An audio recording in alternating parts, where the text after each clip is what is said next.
चुनाव को देखते हुए जो बात सामने आई है कि 2014 और 2019 के चुनाव में एक बुनियादी अंतर दिखाई पड़ा है। 2014 के चुनाव में जो मोदी लहर थी वो शहर से गांव की ओर थी, अर्बन टू रूरल थी। 2019 के चुनाव में इसके जस्ट विपरीत गांवों से शहर की ओर है। जो हाशिए के लोग हैं, गरीब और गांव दोनों के पास नरेंद्र मोदी सरकार की जो योजनाएं पहुंची हैं, जिन योजनाओं पर विपक्ष विमर्श नहीं करना चाहते और जिन योजनाओं ने गरीबों की कुटिया को दस्तक दिया है, इस बार गांव और गरीब जाति और संप्रदायों की सीमाओं को लांघकर नरेंद्र मोदी जी को प्रधानमंत्री बनाने के लिए भारतीय जनता पार्टी और उसके गठबंधन को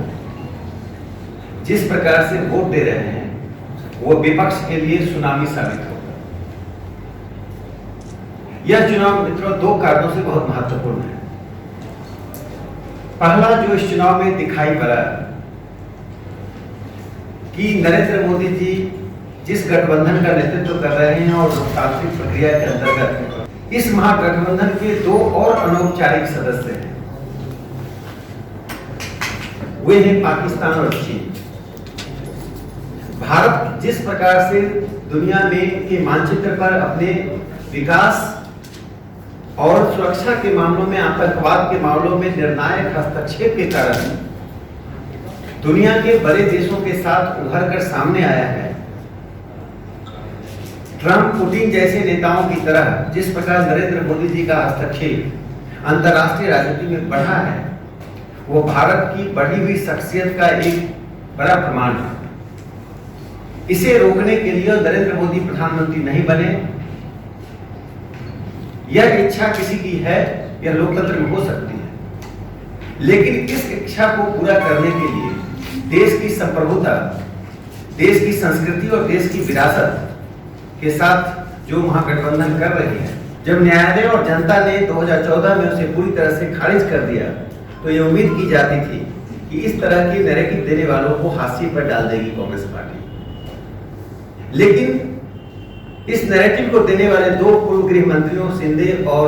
चिदंबरम के पुत्र, और शिंदे साहब सोलापुर से जैसे टिकट दिया गया,